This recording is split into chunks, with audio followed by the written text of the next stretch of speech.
Sherlock Holmes, de Arthur Conan Doyle. Hoy presentamos un relato de Las aventuras de Sherlock Holmes. Si disfrutas de la intriga y el ingenio deductivo, te agradecería tu like y tus comentarios. Saludos y que lo disfrutes.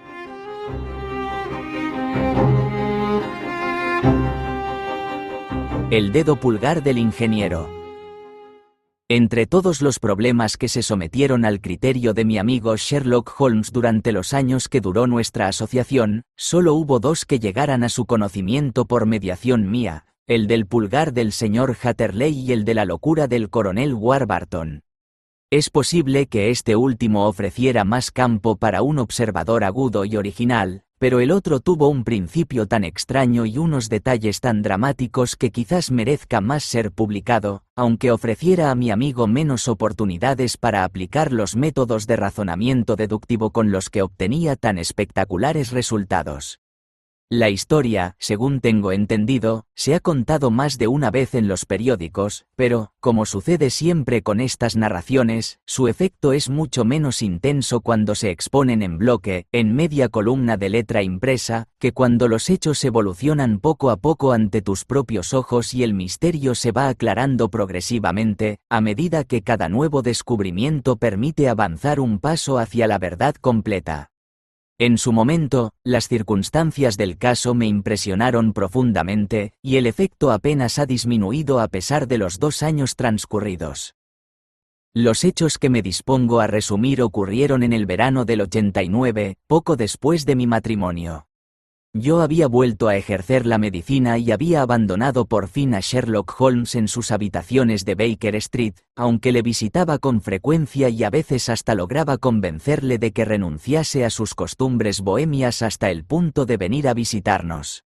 Mi clientela aumentaba constantemente y, dado que no vivía muy lejos de la estación de Paddington, tenía algunos pacientes entre los ferroviarios. Uno de estos, al que había curado de una larga y dolorosa enfermedad, no se cansaba de alabar mis virtudes, y tenía como norma enviarme a todo sufriente sobre el que tuviera la más mínima influencia. Una mañana, poco antes de las 7, me despertó la doncella, que llamó a mi puerta para anunciar que 2 hombres habían venido a Paddington y aguardaban en la sala de consulta. Me vestí a toda prisa, porque sabía por experiencia que los accidentes de ferrocarril casi nunca son leves, y bajé corriendo las escaleras. Al llegar abajo, mi viejo aliado el guarda salió de la consulta y cerró con cuidado la puerta tras él. «Lo tengo ahí, está bien», susurró, señalando con el pulgar por encima del hombro. «¿De qué se trata?», pregunté, pues su comportamiento parecía dar a entender que había encerrado en mi consulta a alguna extraña criatura. «Es un nuevo paciente», siguió susurrando. «Me pareció conveniente traerlo yo mismo, así no se escaparía. Ahí lo tiene, sano y salvo. Ahora tengo que irme, doctor. Tengo mis obligaciones, lo mismo que usted», y el leal intermediario se largó sin darme ni tiempo para agradecerle sus servicios. Entré en mi consultorio y encontré un caballero sentado junto a la mesa. Iba discretamente vestido, con un traje de tweed y una gorra de paño que había dejado encima de mis libros. Llevaba una mano envuelta en un pañuelo, todo manchado de sangre. Era joven, yo diría que no pasaría de 25, con un rostro muy varonil, pero estaba sumamente pálido y me dio la impresión de que sufría una terrible agitación, que solo podía controlar aplicando toda su fuerza de voluntad. «Lamento molestarle tan temprano, doctor», dijo, «pero he sufrido un grave accidente durante la noche. He llegado en tren esta mañana y, al preguntar en Paddington dónde podría encontrar un médico, este tipo tan amable me acompañó hasta aquí. Le di una tarjeta a la doncella, pero veo que se la ha dejado aquí en esta mesa». Cogí la tarjeta y leí: «Víctor Hatterley, ingeniero hidráulico, 16 a Victoria Street, 3.er piso». Aquellos eran el nombre, profesión y domicilio de mi visitante matutino.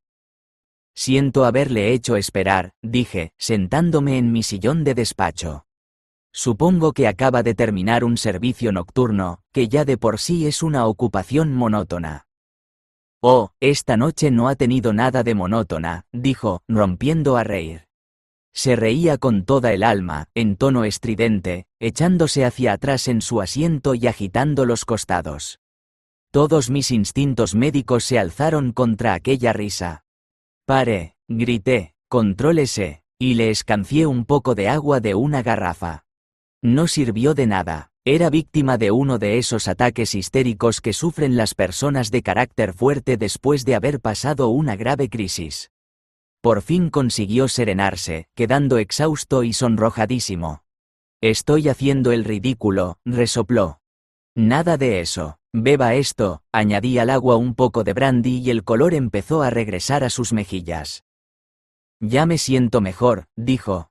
«Y ahora, doctor, quizás pueda usted mirar mi dedo pulgar, o más bien el sitio donde antes estaba mi pulgar». Desenrolló el pañuelo y extendió la mano. Incluso mis nervios endurecidos se estremecieron al mirarla. Tenía 4 dedos extendidos y una horrible superficie roja y esponjosa donde debería haber estado el pulgar. Se lo habían cortado o arrancado de cuajo. «Cielo santo», exclamé, «es una herida espantosa. Tiene que haber sangrado mucho». «Ya lo creo. En el primer momento me desmayé, y creo que debí permanecer mucho tiempo sin sentido. Cuando recuperé el conocimiento, todavía estaba sangrando, así que me até un extremo del pañuelo a la muñeca y lo apreté por medio de un palito». «Excelente. Usted debería haber sido médico. Verá usted, es una cuestión de hidráulica, así que entraba dentro de mi especialidad». «Esto se ha hecho con un instrumento muy pesado y cortante», dije, examinando la herida. «Algo así como una cuchilla de carnicero», dijo él. «Supongo que fue un accidente». «Nada de eso». «¿Cómo? ¿Un ataque criminal?» «Ya lo creo que fue criminal». «Me horroriza usted». Pasé una esponja por la herida, la limpié, la curé y, por último, la envolví en algodón y vendajes carbólicos. Él se dejó hacer sin pestañear, aunque se mordía el labio de vez en cuando. «¿Qué tal?», pregunté cuando hube terminado. «Fenomenal. Entre el brandy y el vendaje, me siento un hombre nuevo. Estaba muy débil, pero es que lo he pasado muy mal. Quizás sea mejor que no hable del asunto. Es evidente que le altera los nervios». «Oh, no, ahora ya no. Tendré que contárselo todo a la policía. Pero, entre nosotros, si no fuera por la convincente evidencia de esta herida mía, me sorprendería que creyeran mi declaración, pues se trata de una historia extraordinaria y no dispongo de gran cosa que sirva de prueba para respaldarla. Incluso si me creyeran, las pistas que puedo darles son tan imprecisas que difícilmente podrá hacerse justicia». «Vaya», exclamé, «si tiene usted algo parecido a un problema que desea ver resuelto, le recomiendo encarecidamente que acuda a mi amigo, el señor Sherlock Holmes, antes de recurrir a la policía».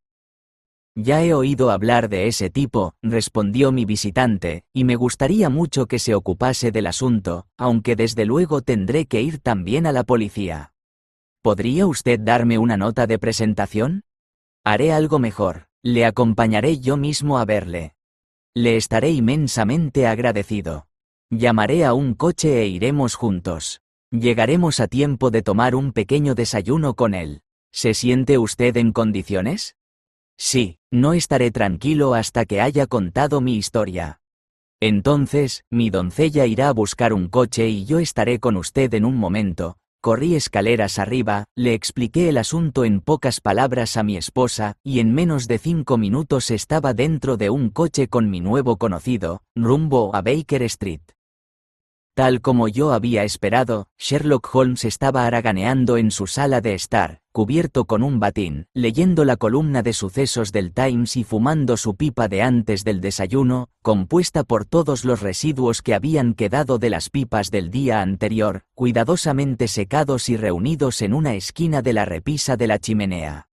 Nos recibió con su habitual amabilidad tranquila, pidió más tocino y más huevos y compartimos un sustancioso desayuno. Al terminar instaló a nuestro nuevo conocimiento en el sofá, y puso al alcance de su mano una copa de brandy con agua. «Se ve con facilidad que ha pasado por una experiencia poco corriente, señor Hatterley», dijo.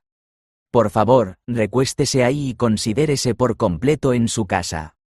Cuéntenos lo que pueda, pero párese cuando se fatigue y recupere fuerzas con un poco de estimulante.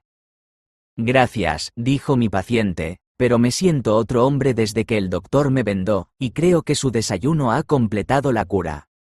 Procuraré abusar lo menos posible de su valioso tiempo, así que empezaré inmediatamente a narrar mi extraordinaria experiencia.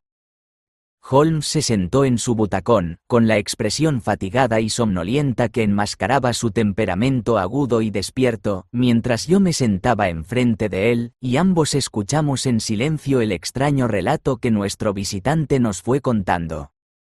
Deben ustedes saber, dijo, que soy huérfano y soltero, y vivo solo en un apartamento de Londres.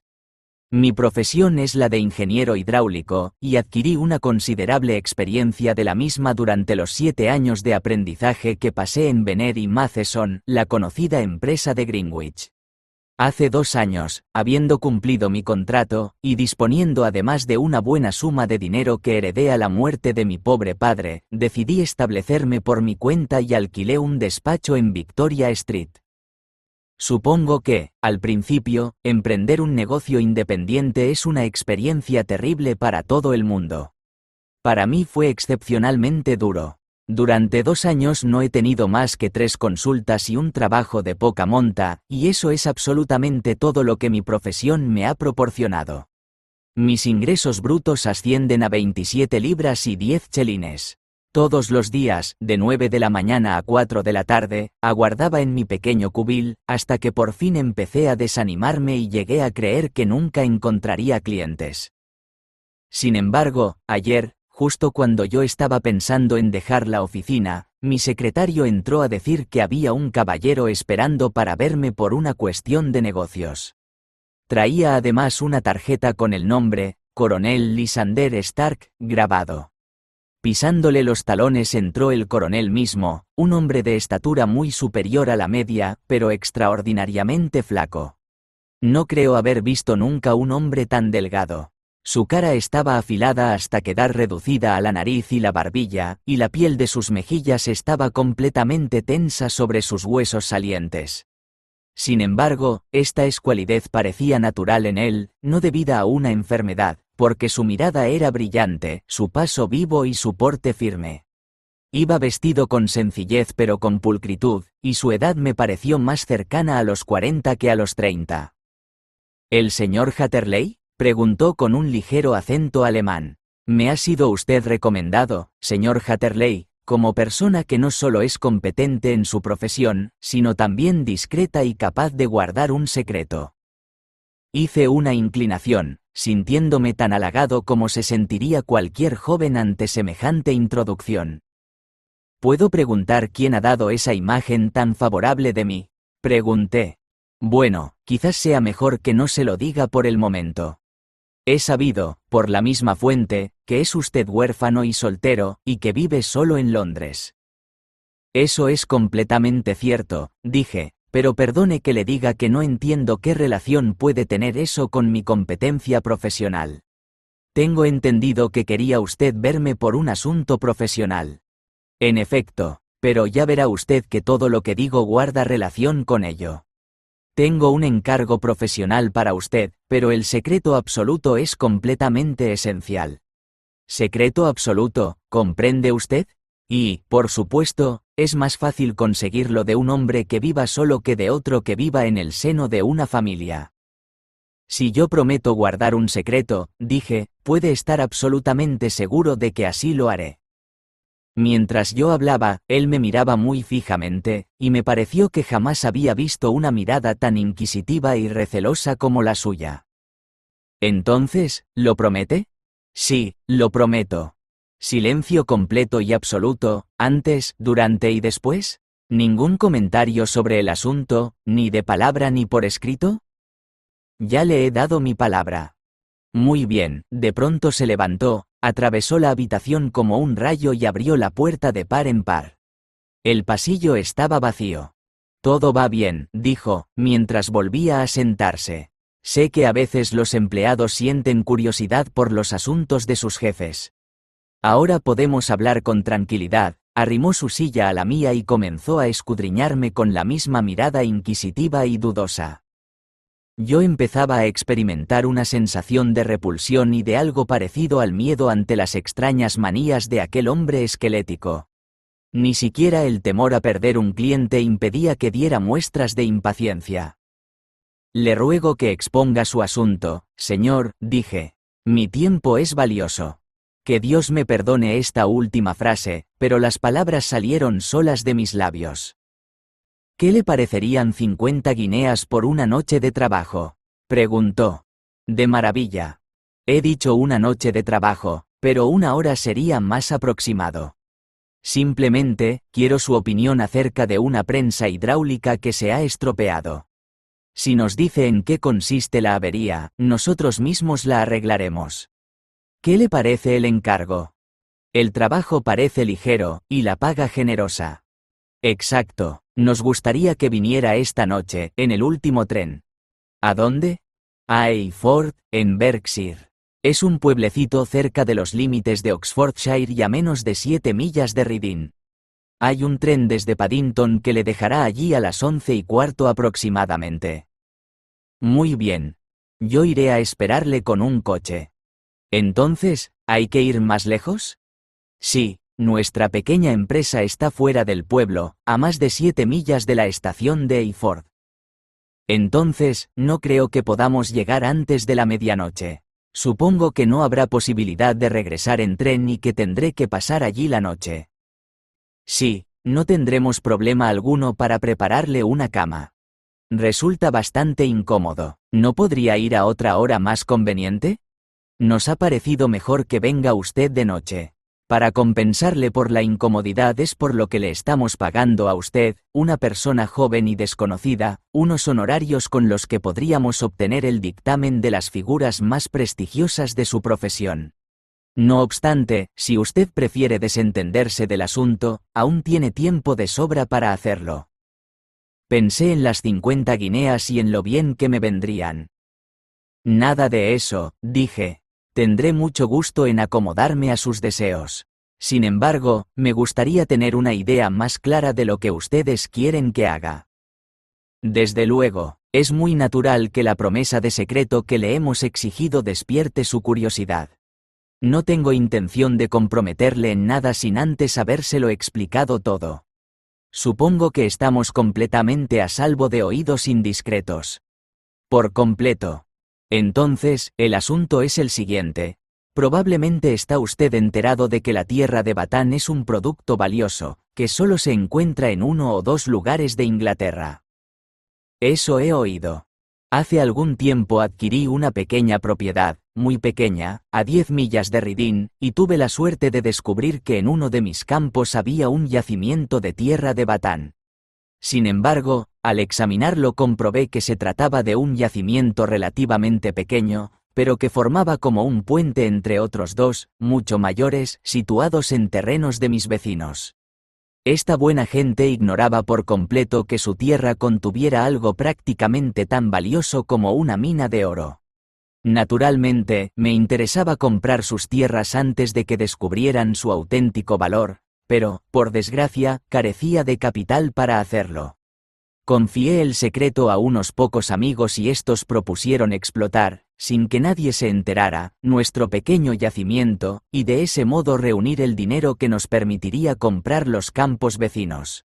Así lo hemos venido haciendo desde hace algún tiempo, y para ayudarnos en nuestro trabajo instalamos una prensa hidráulica. Esta prensa, como ya le he explicado, se ha estropeado, y deseamos que usted nos aconseje al respecto. Sin embargo, guardamos nuestro secreto celosamente, y si se llegara a saber que a nuestra casa vienen ingenieros hidráulicos, alguien podría sentirse curioso, y si salieran a relucir los hechos, adiós a la posibilidad de hacernos con los campos y llevar a cabo nuestros planes. Por eso le he hecho prometer que no le dirá a nadie que esta noche va a ir a Eyford. Espero haberme explicado con claridad. He comprendido perfectamente, dije. Lo único que no acabo de entender es para qué les sirve una prensa hidráulica en la extracción de la tierra, que, según tengo entendido, se extrae como grava de un pozo. Ah, dijo como sin darle importancia. Es que tenemos métodos propios. Comprimimos la tierra en forma de ladrillos para así poder sacarlos sin que se sepa qué son. Pero esos son detalles sin importancia. Ahora ya se lo he revelado todo, señor Hatterley. Demostrándole que confío en usted, se levantó mientras hablaba. Así pues, le espero en Eyford a las 11:15. Estaré allí sin falta. Y no le diga una palabra a nadie, me dirigió una última mirada, larga e inquisitiva, y después, estrechándome la mano con un apretón frío y húmedo, salió con prisas del despacho. Pues bien, cuando me puse a pensar en todo aquello con la cabeza fría, me sorprendió mucho, como podrán ustedes comprender, este repentino trabajo que se me había encomendado. Por una parte, como es natural, estaba contento, porque los honorarios eran, como mínimo, 10 veces superiores a lo que yo habría pedido de haber tenido que poner precio a mis propios servicios, y era posible que a consecuencia de este encargo me surgieran otros. Pero por otra parte, el aspecto y los modales de mi cliente me habían causado una desagradable impresión, y no acababa de convencerme de que su explicación sobre el asunto de la tierra bastara para justificar el hacerme ir a medianoche, y su machacona insistencia en que no le hablara a nadie del trabajo. Sin embargo, acabé por disipar todos mis temores, me tomé una buena cena, cogí un coche para Paddington y emprendí el viaje, habiendo obedecido al pie de la letra la orden de contener la lengua. En Reading tuve que cambiar no solo de tren, sino también de estación, pero llegué a tiempo de coger el último tren a Eyford, a cuya estación, mal iluminada, llegamos pasadas las 11. Fui el único pasajero que se apeó allí, y en el andén no había nadie, a excepción de un mozo medio dormido con un farol. Sin embargo, al salir por la puerta vi a mi conocido de por la mañana, que me esperaba entre las sombras al otro lado de la calle. Sin decir una palabra, me cogió del brazo y me hizo entrar a toda prisa en un coche que aguardaba con la puerta abierta. Levantó la ventanilla del otro lado, dio unos golpecitos en la madera y salimos a toda la velocidad de que era capaz el caballo. ¿Un solo caballo?, interrumpió Holmes. Sí, solo uno. ¿Se fijó usted en el color? Lo vi a la luz de los faroles cuando subía al coche. Era castaño. ¿Parecía cansado o estaba fresco? Oh, fresco y reluciente. Gracias. Lamento haberle interrumpido. Por favor, continúe su interesantísima exposición. Como le decía, salimos disparados y rodamos durante 1 hora por lo menos. El coronel Lysander Stark había dicho que estaba a solo 7 millas, pero a juzgar por la velocidad que parecíamos llevar y por el tiempo que duró el trayecto, yo diría que más bien eran 12. Permaneció durante todo el tiempo sentado a mi lado sin decir palabra, y más de una vez, al mirar en su dirección, me di cuenta de que él me miraba con gran intensidad. Las carreteras rurales no parecían encontrarse en muy buen estado en esa parte del mundo, porque dábamos terribles botes y bandazos. Intenté mirar por las ventanillas para ver por dónde íbamos, pero eran de cristal esmerilado y no se veía nada, excepto alguna luz borrosa y fugaz de vez en cuando. En un par de ocasiones, aventuré algún comentario para romper la monotonía del viaje, pero el coronel me respondió solo con monosílabos, y pronto decaía la conversación. Por fin, el traqueteo del camino fue sustituido por la lisa uniformidad de un sendero de grava, y el carruaje se detuvo. El coronel Lysander Stark saltó del coche y cuando yo me apeé tras él, me arrastró rápidamente hacia un porche que se abría ante nosotros. Podría decirse que pasamos directamente del coche al vestíbulo, de modo que no pude echar ni un vistazo a la fachada de la casa.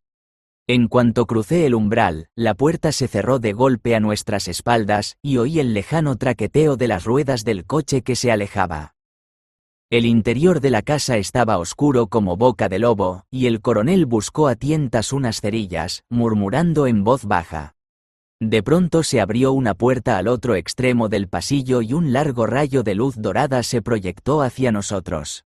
Se hizo más ancho y apareció una mujer con un farol en la mano, levantándolo por encima de la cabeza y adelantando la cara para mirarnos.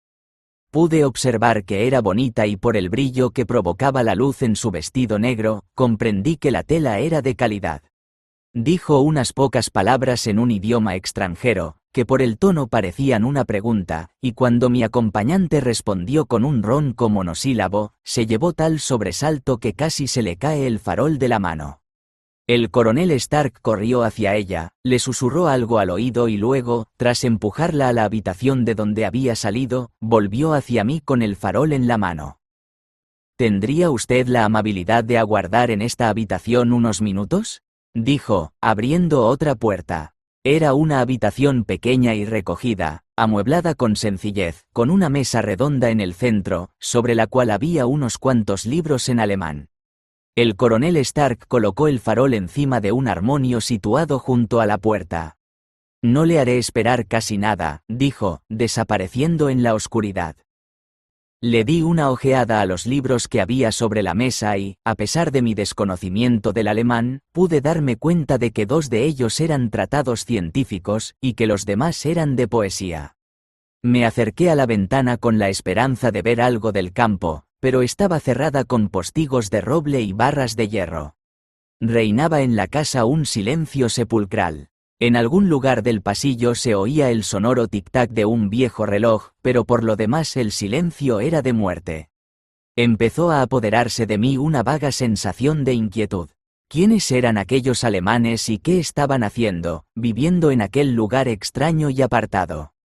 ¿Y dónde estábamos? A unas millas de Eyford, eso era todo lo que sabía, pero ignoraba si al norte, al sur, al este o al oeste.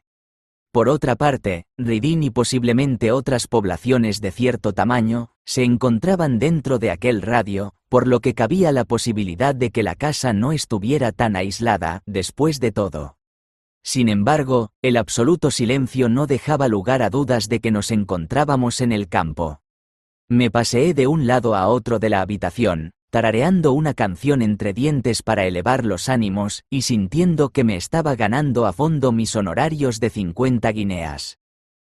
De pronto, sin ningún sonido preliminar en medio del silencio absoluto, la puerta de mi habitación se abrió lentamente. La mujer apareció en el hueco, con la oscuridad del vestíbulo a sus espaldas y la luz amarilla de mi farol cayendo sobre su hermoso y angustiado rostro. Se notaba a primera vista que estaba enferma de miedo, y el advertirlo me provocó escalofríos. Levantó un dedo tembloroso para advertirme que guardara silencio y me susurró algunas palabras en inglés defectuoso, mientras sus ojos miraban como los de un caballo asustado a la oscuridad que tenía detrás. «Yo que usted me iría», dijo, me pareció que haciendo un gran esfuerzo por hablar con calma. «Yo me iría. No me quedaría aquí, no es bueno para usted».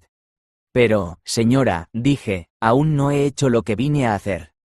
No puedo marcharme en modo alguno hasta haber visto la máquina». «No vale la pena que espere», continuó.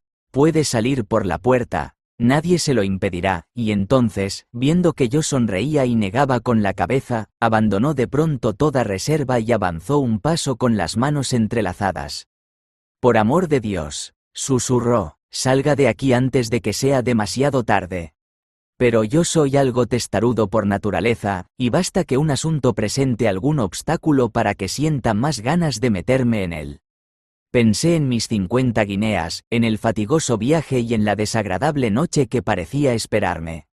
¿Y todo aquello por nada? ¿Por qué habría de escaparme sin haber realizado mi trabajo y sin la paga que me correspondía? Aquella mujer, por lo que yo sabía, bien podía estar loca. Así que, con una expresión firme, aunque su comportamiento me había afectado más de lo que estaba dispuesto a confesar, volví a negar con la cabeza y declaré mi intención de quedarme donde estaba. Ella estaba a punto de insistir en sus súplicas cuando sonó un portazo en el piso de arriba y se oyó ruido de pasos en las escaleras. La mujer escuchó un instante, levantó las manos en un gesto de desesperación y se esfumó tan súbita y silenciosamente como había venido. Los que venían eran el coronel Lysander Stark y un hombre bajo y rechoncho, con una barba que parecía una piel de chinchilla creciendo entre los pliegues de su papada, que me fue presentado como el señor Ferguson. «Este es mi secretario y administrador», dijo el coronel. Por cierto, tenía la impresión de haber dejado esta puerta cerrada. «¿Le habrá entrado frío?» «Al contrario», dije yo. La abrí yo, porque me sentía un poco agobiado. Me dirigió una de sus miradas recelosas. En tal caso, dijo, quizás lo mejor sea poner manos a la obra. El señor Ferguson y yo le acompañaremos a ver la máquina. Tendré que ponerme el sombrero. Oh, no hace falta, está en la casa. ¿Cómo? ¿Extraen ustedes la tierra en la casa? No, no, aquí solo la comprimimos. Pero no se preocupe de eso. Lo único que queremos es que examine la máquina y nos diga lo que anda mal. Subimos juntos al piso de arriba, primero el coronel con la lámpara, después el obeso administrador, y yo cerrando la marcha. La casa era un verdadero laberinto, con pasillos, corredores, estrechas escaleras de caracol y puertecillas bajas, con los umbrales desgastados por las generaciones que habían pasado por ellas. Por encima de la planta baja no había alfombras ni rastro de muebles, el revoco se desprendía de las paredes y la humedad producía manchones verdes y malsanos. Procuré adoptar un aire tan despreocupado como me fue posible, pero no había olvidado las advertencias de la mujer, a pesar de no haber hecho caso de ellas, y no les quitaba el ojo de encima a mis dos acompañantes. Ferguson parecía un hombre huraño y callado, pero, por lo poco que había dicho, pude notar que por lo menos era un compatriota. Por fin, el coronel Lysander Stark se detuvo ante una puerta baja y abrió el cierre. Daba a un cuartito cuadrado en el que apenas había sitio para los tres. Ferguson se quedó fuera y el coronel me hizo entrar. Ahora, dijo, estamos dentro de la prensa hidráulica, y sería bastante desagradable que alguien la pusiera en funcionamiento. El techo de este cuartito es, en realidad, el extremo del émbolo, que desciende sobre este suelo metálico con una fuerza de muchas toneladas. Ahí fuera hay pequeñas columnas hidráulicas laterales, que reciben la fuerza y la transmiten y multiplican de la manera que usted sabe. La verdad es que la máquina funciona, pero con cierta rigidez, y ha perdido un poco de fuerza. ¿Tendrá usted la amabilidad de echarle un vistazo y explicarnos cómo podemos arreglarla? Cogí la lámpara de su mano y examiné a conciencia la máquina. Era verdaderamente gigantesca y capaz de ejercer una presión enorme. Sin embargo, cuando salí y accioné las palancas de control, supe al instante, por el siseo que producía, que existía una pequeña fuga de agua por uno de los cilindros laterales. Un nuevo examen reveló que una de las bandas de caucho que rodeaban la cabeza de un eje se había encogido y no llenaba del todo el tubo por el que se deslizaba. Aquella, evidentemente, era la causa de la pérdida de potencia y así se lo hice ver a mis acompañantes, que escucharon con gran atención mis palabras e hicieron varias preguntas de tipo práctico sobre el modo de corregir la avería. Después de explicárselo con toda claridad, volví a entrar en la cámara de la máquina y le di un buen vistazo para satisfacer mi propia curiosidad. Se notaba a primera vista que la historia de la tierra de Batán era pura fábula, porque sería absurdo utilizar una máquina tan potente para unos fines tan inadecuados. Las paredes eran de madera, pero el suelo era una gran plancha de hierro, y cuando me agaché a examinarlo pude advertir una capa de sedimento metálico por toda su superficie. Estaba en cuclillas, rascándolo para ver qué era exactamente, cuando oí mascullar una exclamación en alemán y vi el rostro cadavérico del coronel que me miraba desde arriba. ¿Qué está usted haciendo?, preguntó. Yo estaba irritado por haber sido engañado con una historia tan descabellada como la que me había contado, y contesté. Estaba admirando su tierra de Batán. Creo que podría aconsejarle mejor acerca de su máquina si conociera el propósito exacto para el que la utiliza. En el mismo instante de pronunciar aquellas palabras, lamenté haber hablado con tanto atrevimiento. Su expresión se endureció y en sus ojos se encendió una luz siniestra. Muy bien, dijo, va usted a saberlo todo acerca de la máquina. Dio un paso atrás, cerró de golpe la puertecilla e hizo girar la llave en la cerradura. Yo me lancé sobre la puerta y tiré del picaporte, pero estaba bien trabado y la puerta resistió todas mis patadas y empujones. Oiga, grité, coronel, déjeme salir. Y entonces, en el silencio de la noche, oí de pronto un sonido que me puso el corazón en la boca. Era el chasquido de las palancas y el siseo del cilindro defectuoso. Habían puesto en funcionamiento la máquina. La lámpara seguía en el suelo, donde yo la había dejado para examinar el piso. A su luz pude ver que el techo negro descendía sobre mí, despacio y con sacudidas, pero, como yo sabía mejor que nadie, con una fuerza que en menos de un minuto me reduciría a una pulpa informe. Me arrojé contra la puerta gritando y ataqué la cerradura con las uñas. Imploré al coronel que me dejara salir, pero el implacable chasquido de las palancas ahogó mis gritos.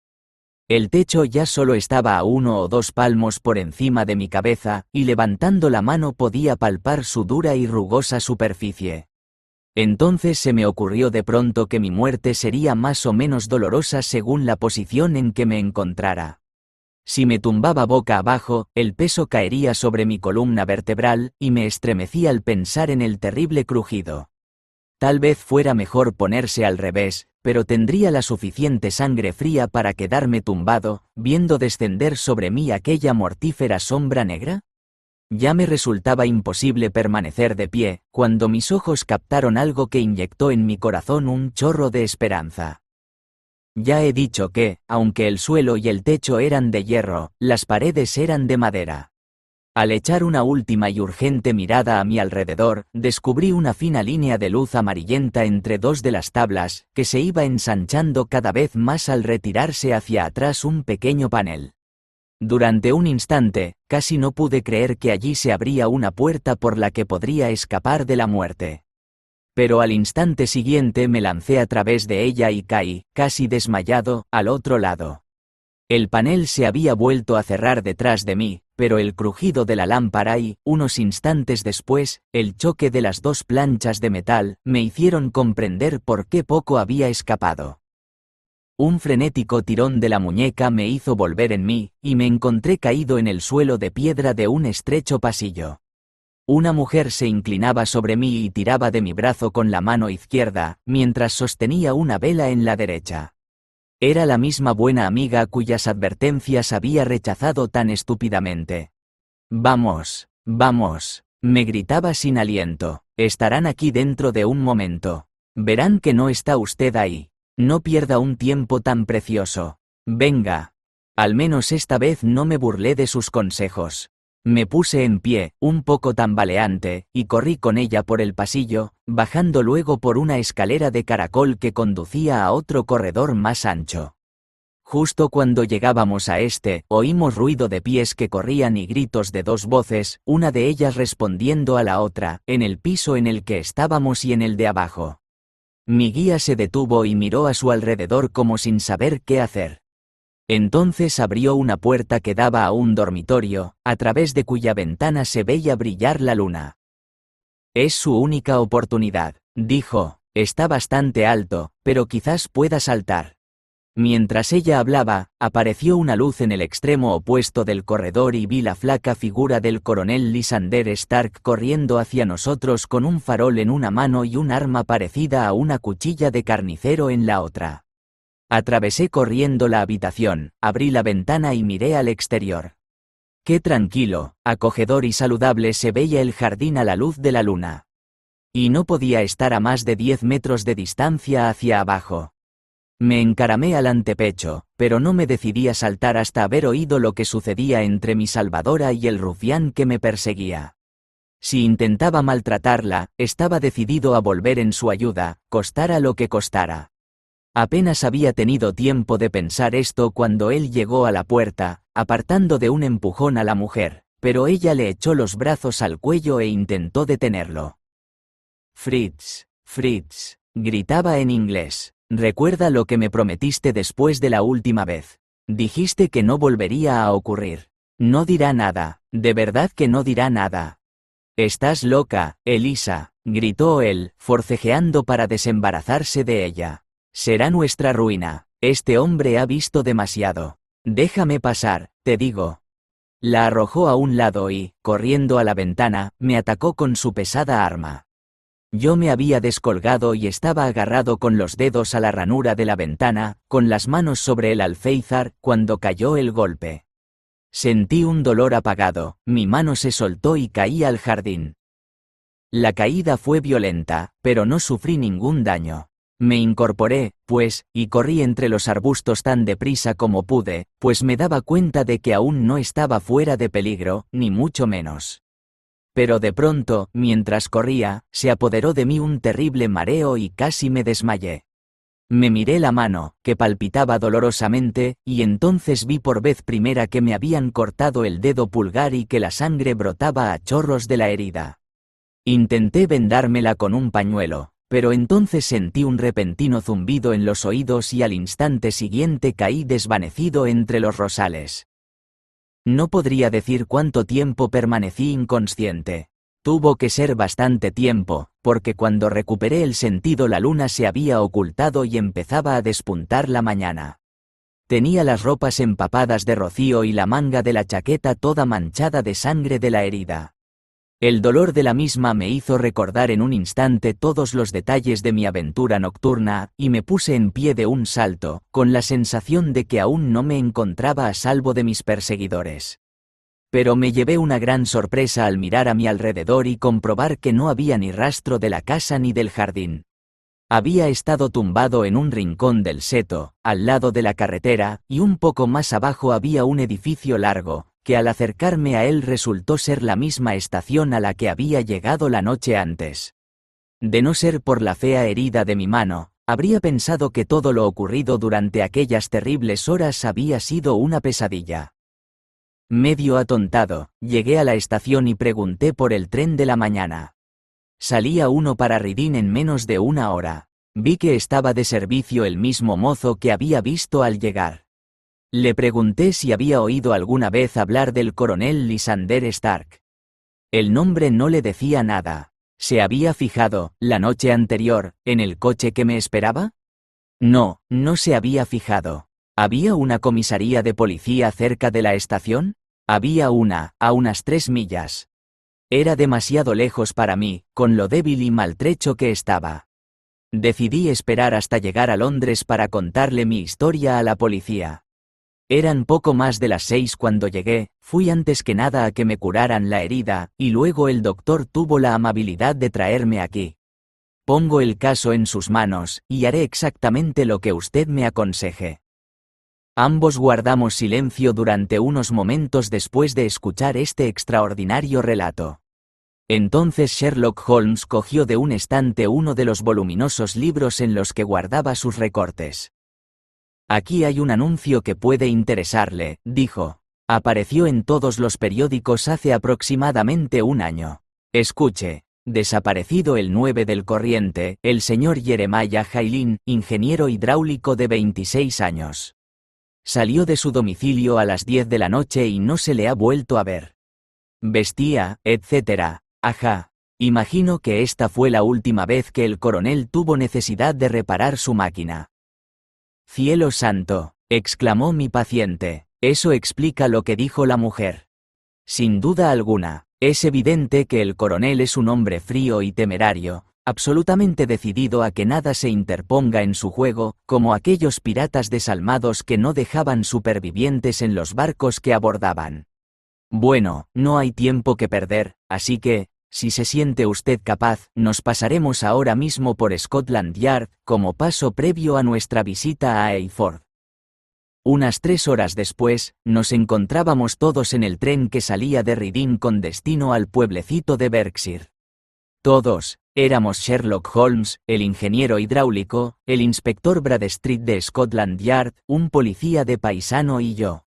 Bradstreet había desplegado sobre el asiento un mapa militar de la región y estaba muy ocupado con sus compases, trazando un círculo con Eyford como centro.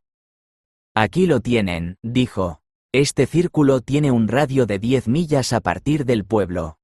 El sitio que buscamos tiene que estar en algún punto cercano a esta línea. Dijo usted 10 millas, ¿no es así, señor? Fue un trayecto de 1 hora, a buena velocidad. ¿Y piensa usted que lo trajeron de vuelta mientras se encontraba inconsciente? Tuvo que ser así. Conservo un vago recuerdo de haber sido levantado y llevado a alguna parte. Lo que no acabo de entender, dije yo, es por qué no lo mataron cuando lo encontraron sin sentido en el jardín. Puede que el asesino se ablandara ante las súplicas de la mujer. No me parece probable. Jamás en mi vida vi un rostro tan implacable. Bueno, pronto aclararemos eso, dijo Bradstreet.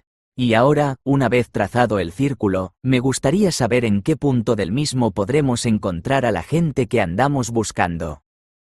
Creo que podría señalarlo con el dedo, dijo Holmes tranquilamente. Válgame Dios, exclamó el inspector, ya se ha formado una opinión. Está bien, veamos quién está de acuerdo. Yo digo que está al sur, porque la región está menos poblada por esa parte. Y yo digo que al este, dijo mi paciente. Yo voto por el oeste, apuntó el policía de paisano. Por esa parte hay varios pueblecitos muy tranquilos. Y yo voto por el norte, dije yo, porque por ahí no hay colinas, y nuestro amigo ha dicho que no observó que el coche pasara por ninguna.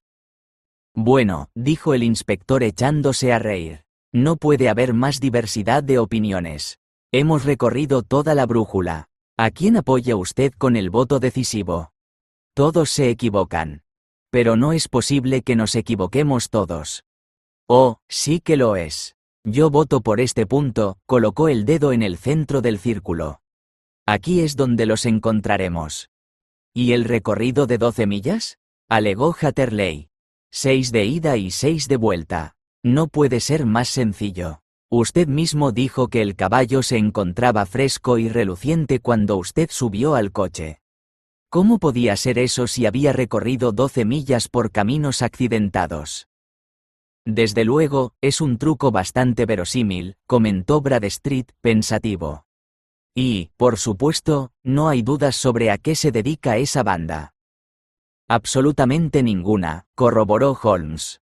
Son falsificadores de moneda a gran escala, y utilizan la máquina para hacer la amalgama con la que sustituyen a la plata. Hace bastante tiempo que sabemos de la existencia de una banda muy hábil, dijo el inspector. Están poniendo en circulación monedas de media corona a millares. Les hemos seguido la pista hasta Reading, pero no pudimos pasar de ahí. Han borrado sus huellas de una manera que indica que se trata de verdaderos expertos. Pero ahora, gracias a este golpe de suerte, creo que les echaremos el guante. Pero el inspector se equivocaba, porque aquellos criminales no estaban destinados a caer en manos de la justicia. Cuando entrábamos en la estación de Eyford vimos una gigantesca columna de humo que ascendía desde detrás de una pequeña arboleda cercana, cerniéndose sobre el paisaje como una inmensa pluma de avestruz. ¿Un incendio en una casa?, preguntó Bradstreet, mientras el tren arrancaba de nuevo para seguir su camino. Sí, señor, dijo el jefe de estación. ¿A qué hora se inició? He oído que durante la noche, señor, pero ha ido empeorando y ahora toda la casa está en llamas. ¿De quién es la casa? Del doctor Becher. Dígame, interrumpió el ingeniero, ¿este doctor Becher es alemán, muy flaco y con la nariz larga y afilada? El jefe de estación se echó a reír de buena gana. No, señor, el doctor Becher es inglés, y no hay en toda la parroquia un hombre con el chaleco mejor forrado. Pero en su casa vive un caballero, creo que un paciente, que sí que es extranjero y al que, por su aspecto, no le vendría mal un buen filete de Berkshire. Aún no había terminado de hablar el jefe de estación, y ya todos corríamos en dirección al incendio.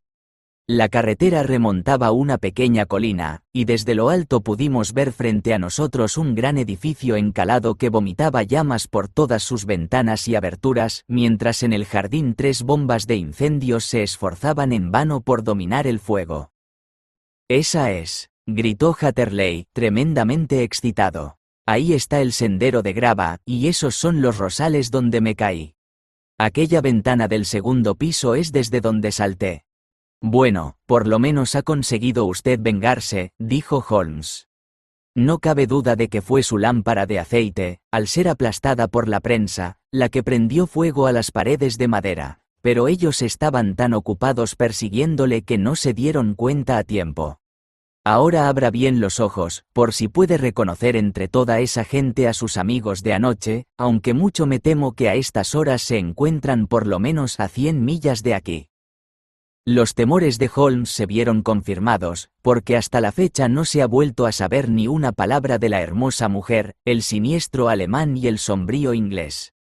A primera hora de aquella mañana, un campesino se había cruzado con un coche que rodaba apresuradamente en dirección a Reading, cargado con varias personas y varias cajas muy voluminosas, pero allí se perdió la pista de los fugitivos, y ni siquiera el ingenio de Holmes fue capaz de descubrir el menor indicio de su paradero. Los bomberos se sorprendieron mucho ante los extraños dispositivos que encontraron en la casa, y aún más al descubrir un pulgar humano recién cortado en el alféizar de una ventana del segundo piso. Hacia el atardecer sus esfuerzos dieron por fin resultados y lograron dominar el fuego, pero no sin que antes se desplomara el tejado y la casa entera quedara tan absolutamente reducida a ruinas que, exceptuando algunos cilindros retorcidos y algunas tuberías de hierro, no quedaba ni rastro de la maquinaria que tan cara había costado a nuestro desdichado ingeniero. En un cobertizo adyacente se encontraron grandes cantidades de níquel y estaño, pero ni una sola moneda, lo cual podría explicar aquellas cajas tan abultadas que ya hemos mencionado. La manera en que nuestro ingeniero hidráulico fue trasladado desde el jardín hasta el punto donde recuperó el conocimiento habría quedado en el misterio, de no ser por el mantillo del jardín, que nos reveló una sencilla historia. Era evidente que había sido transportado por dos personas, una de ellas con los pies muy pequeños y la otra con pies extraordinariamente grandes. En conjunto, parecía bastante probable que el silencioso inglés, menos audaz o menos asesino que su compañero, hubiera ayudado a la mujer a trasladar al hombre inconsciente fuera del peligro. «Bonito negocio he hecho», dijo nuestro ingeniero en tono de queja mientras ocupábamos nuestros asientos para regresar a Londres. «He perdido un dedo, he perdido unos honorarios de 50 guineas. ¿Y qué es lo que he ganado?» «Experiencia», dijo Holmes, echándose a reír. «En cierto modo, puede resultarle muy valiosa. No tiene más que ponerla en forma de palabras para ganarse una reputación de persona interesante para el resto de su vida». Espero que este relato te haya gustado. Si es así, te agradecería que le dieras un like. De esta forma ayudas al canal y me animas a seguir publicando. Saludos, amigo.